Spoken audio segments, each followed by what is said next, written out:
छिंदवाड़ा जिले निवासी शिक्षक नंद कुमार डहरिया को एक दंपत्ति को अपना मकान किराए से देना भारी पड़ गया। किराएदार ने किराए देने के बजाय मकान मालिक को ही बंधक बना लिया। दरअसल शिक्षक ने जिसे अपना मकान किराए पर दिया था, वह आदमी एक धोखाधड़ी के केस में जेल गया था। उसके बाद उसकी पत्नी के कहने पर अपना मकान भी खाली करवाया। जब किराएदार जेल से छूट कर आया तो उसने अपने मकान मालिक को एक ही स्थान पर किराए देने के लिए बुलाया और अपने दो साथियों की मदद से उनको बंधक बना लिया। इसके बाद धमकी देकर उनसे यह खाते में 20,000 रुपये भी ट्रांसफर करवाए एवं 10,000 की मांग की। शिक्षक ने अपने मोबाइल से खतरा होने की सूचना घर भेजी। तब शिक्षक की पत्नी ने पुलिस को खबर की और पुलिस ने मोबाइल लोकेशन के आधार पर शिक्षक को अपहरणकर्ताओं के चंगुल से आज़ाद कराया। पुलिस की कार्रवाई में 2 अपहरणकर्ता पुलिस की गिरफ्त में आ गए एवं एक व्यक्ति फरार होने में सफल हो गया। पुलिस द्वारा संबंधित धाराओं में प्रकरण दर्ज कर कार्रवाई की गई। छिंदवाड़ा से जगदीश पाल की रिपोर्ट, खबर 7 सीता। विस्तार से क्या हुआ जी, ये संतोष सोनी नाम का व्यक्ति है जो लगभग 10 साल से डहरिया जी HR डहरिया जो हमारे सामने पड़ोसी हैं उनके मकान में रहता था। फिर 2021 में उसकी शादी हुई, तो शादी के बाद वो मेरे घर में शिफ्ट हुआ। शादी में बोले सर हमारे यहाँ ये जो है कॉमन लेट बात है तो हमको बड़ा कमरा चाहिए था, तो हमारे यहाँ वो शिफ्ट हुआ। सर लोग से पूछा हमने ये कैसा, तो बोले बढ़िया दे दो आप उनको कमरा। तो हमने उसको दे दिया 2021 में। तो वो 6 महीने हमारे रहा घर पर और उसी बीच 420 के केस में वो जेल चला गया। ये हमें बाद में पता चला, वो जिस दिन जेल गया उसके शाम को। तो उसकी मिसेज रिक्वेस्ट की, सर ये जेल चले गए हैं, अब हम यहाँ कैसे रहेंगे, तो हम मायके चले जाते हैं और जो सामान है हम अभी छोड़ जा रहे हैं।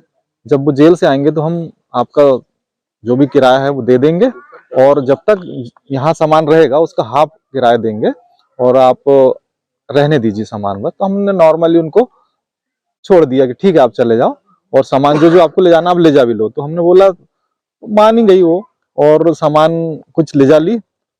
और फिर उसके बाद जब बीच में एक दिन और आई तो सर हम कुछ और सामान ले जा लेते हैं और हम मायके में हैं अभी, हम सब ठीक है। प्रेग्नेंट थी वो, तो हमने उसको छोड़ दिया, कुछ नहीं बोला, वही सामान्य व्यवहार जो पहले रहते रहे। उसके बाद जब टाइम और हो गया तो हमने उसको फोन करके बोला कि आप हमको भले ही पैसे मत दो लेकिन सामान आपका जो है वो ले जा लो। तो नहीं सर बोले आप आधा किराया लेना हमसे, लेकिन हम यहाँ सिवनी लेके जाएंगे और फिर लाएंगे तो किराया तो उतना ही लग जाएगा बोले। तो हमने कहा ठीक है यार रहने दो। एक कमरे में हमने उसका पूरा सामान शिफ्ट कर दिया और हम अपने घर में नीचे आराम से रह रहे हैं और भी किराएदार हैं। तो हमने ऐसा कुछ ज्यादा नहीं सोचा। तो रिसेंटली वो अभी जब जेल से छूटा तो उनका फोन आया 26 तारीख को। 26 तारीख को फोन आया, सर बोले हम जेल से छूट गए हैं और हमने यहाँ आनंदम में कमरा लिया है, उसमें हम सामान शिफ्ट करना चाहते हैं। तो मैंने बोला आ जाओ घर आ जाओ। नहीं बोले हम घर नहीं आएंगे क्योंकि मोहल्ले में डहरिया सर को भी 2.5 लाख देना है, फिर और सामने में एक जन को और देना है। बोले तो हम आएंगे तो वो लोग भी परेशान करेंगे, तो हम पहले आपको पेमेंट कर देते हैं, उसके बाद इन लोग को पेमेंट करेंगे। तो हम मोहल्ला नहीं आ रहे बोले। आप उसके बाद क्या हुआ? उसके बाद जैसे ही हम उनके बोलने के अनुसार मान गए इस बात पे, तो हम उसके साथ चले गए। कहाँ? उसके घर। तो उस दिन हमें उन्हें बैठाला आधे घंटे, बोले कोई लड़का आ रहा देगा वो पेमेंट। तो ज्यादा देर होने के बाद फिर वो नहीं आया। तो हमने कहा हम टाइम हो गया हम जाते हैं। तो आ गए हम घर। दूसरे दिन फिर उसका फोन आया, सर वो आ गए हमारे पास पैसे, आ जाइए, हम 4 फाटक पे आपको मिल रहे हैं। तो 4 फाटक से वो मेरे को लेके घर गए और जैसे ही हम घर पहुंचे तो दरवाजा पुलिस ने तोड़ी। उसके बाद जैसे ही दरवाजा तोड़े तो पुलिस भी हैरान हो गई कि इतने जोरों से बांधा गया है। आधे घंटे उनको लगभग हमें खोलने में लगा। खोलने के बाद फिर 2 लोग को उन्होंने गिरफ्तार किया और एक भागने में कामयाब हो गया।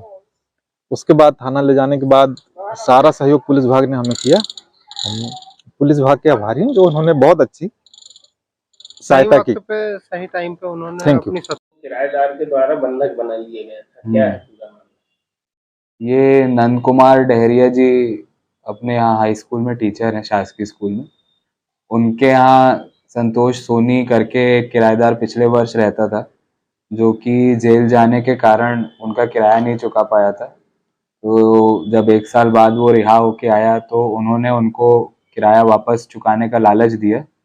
इसके लिए अपने 2 दोस्तों के साथ मिलकर प्लानिंग की और 3 बार बुलाया, जिसमें तीसरे दिन जब वो उसके घर पे पहुंचे किराया लेने के लिए तो उसने अपने 2 अन्य साथियों के साथ मिलकर उनको बंधक बना लिया। उन्होंने जैसे तैसे अपने व्हाट्सएप के माध्यम से अपनी वाइफ को मैसेज किया कि उनकी सहायता करें। वाइफ कुंडीपुरा थाने पहुंची हमारे, और 1 घंटे के अंदर पुलिस ने लोकेशन के आधार पर उनका पतासाजी करके उनको बचा लिया। क्या कार्रवाई? इसमें अपराधियों के विरुद्ध 347, 384 और ST-SC एक्ट की गंभीर धाराओं में कार्रवाई की गई है। दोनों आरोपियों को गिरफ्तार करके जेल भेज दिया गया है। फिर तीसरे आरोपी की भी